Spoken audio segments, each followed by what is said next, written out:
Hi, and welcome back to How to Train Your Dragon, Introduction to Marker Training. Now, this portion of the discussion is going to be about disciplining your dog and how to operate in a positive punishment or negative reward environment.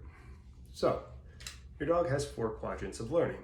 Typically, when we reward them, we either reward them by positive reinforcement, where we give them something for doing something good, or we can reward them by taking away something bad, giving them more freedoms, something like that. So, or taking away an electric impulse. Those would be any negative punishment. Now, we have 2 ways of punishing the dog, really, and one of those is positive punishment. Now, positive punishment can simply be a hard no, or you are yelling at the dog. And that needs to come with a distinct tone change. As we talked before, when you have a high, bubbly, bouncy tone, it means good, positive, happy things are going on. Now, as you change that to a dark, grumbling, harder tone, the dog understands that they've done something wrong. All right, it'll usually accompany a demeanor change, and they'll be able to tell that your energy is generally angry or upset, which is good because dogs can read your mannerisms and your body language as well. So all of that will change, and the dog will be able to see that. Now, if a dog does something wrong, the hardest thing to break as an owner for a habit is playing the repeater. Where if I tell my dog, sit, and he doesn't listen, I go, sit, sit, sit, sit, and then finally on the 4th time he sits. And as an owner, I say, yeah, my dog sat. Great, look at my dog, he knows everything. Unfortunately, the way the dog read that in their mind is that he can ignore you 3 times before he has to listen. And now you're beginning to create that monster that does things only when they feel like they want to, rather than when they are asked. And you never want to give the dog the option of listening. From the beginning, you want them to be 100% obedient every time, especially in the beginning as you start. And don't create any wiggle or slack room for allowing bad behavior or mistakes to happen. If you ask the dog to do something, expect 100% obedience. If you don't get that obedience, don't repeat the command. Instead, say no or nein first. Then it is okay and acceptable to repeat the command. Because your dog has been trained in marker training, when they do listen, you do want to reinforce the good behavior by being able to switch back over to that nice high pitchy yes or click and reward your dog.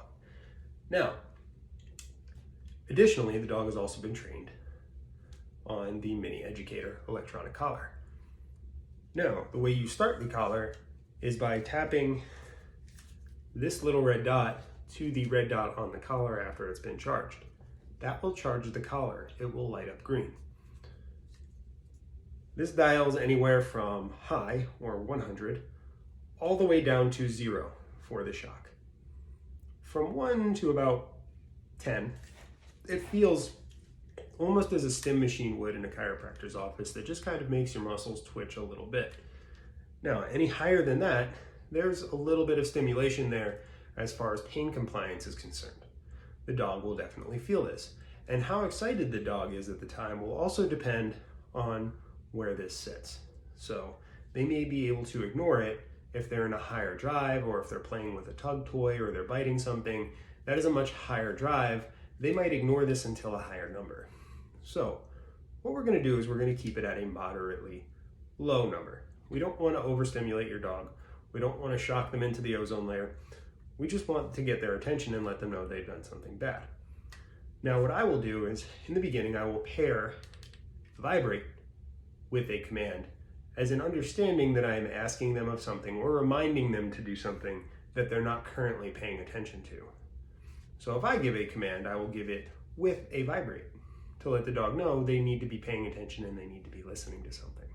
Now, if I give a no a second time for something, I will use a shock button. Or if it's some command or something, some kind of action that is dangerous or egregious, where they just blatantly did not listen to me, or they are going too hard to play with another dog, or they bit for some reason, something like that, then I will immediately shock the dog. Usually I'll turn it up and shock them as well to to let them know that that is a hard no, and there's an immediate consequence for that. Fortunately, that hasn't happened very often, so you don't really have to worry about that too much unless they really get distracted and you need to get their attention back for whatever reason. It is very effective. And for Zozo specifically, she's very receptive to this. Some dogs are very tough and they're a little resistant to the e-collar. She was not. She was actually very responsive, and she responds at a very low number as well. So it doesn't really take much to get her attention, as long as the collar fits nice and snug and is fully charged, which is something else we're going to have to discuss. But all you do is the single button with the T on it is the vibrate button. So as we train, you'll learn that it helps to have two people to do this, but as you give commands, you gently hit the vibrate. And as it does that, it reminds her that she is under command. Now, if she does not listen for whatever reason, you can put it on a very low stim, and the top button, S, is for shock, and it will deliver a tiny electrical impulse to your dog's neck. Now, again, this can be confusing at times for dogs because it is like the hand of God is coming down and tapping them in the back of the head saying, hey, you're doing something wrong. Okay, to make sure they understand they're doing something wrong, pair it with the word no. Don't ever just shock the dog for absolutely no reason. Right? You do want them to understand that it means no. Right? But this works very, very effectively for keeping the dog from running away or wandering. Or if for whatever reason they get so hyper-focused on something and bark, bark, bark, you can use it as a bark collar, because what it will do is it will afford the dog the opportunity to stop barking.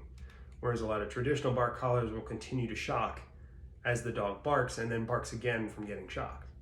It will continue to up the charge, continually shocking the dog. This allows you to control that and let her get it out, and then you can listen to the results afterwards. But she does respond very well to an e-collar, so you don't have to worry as much about that.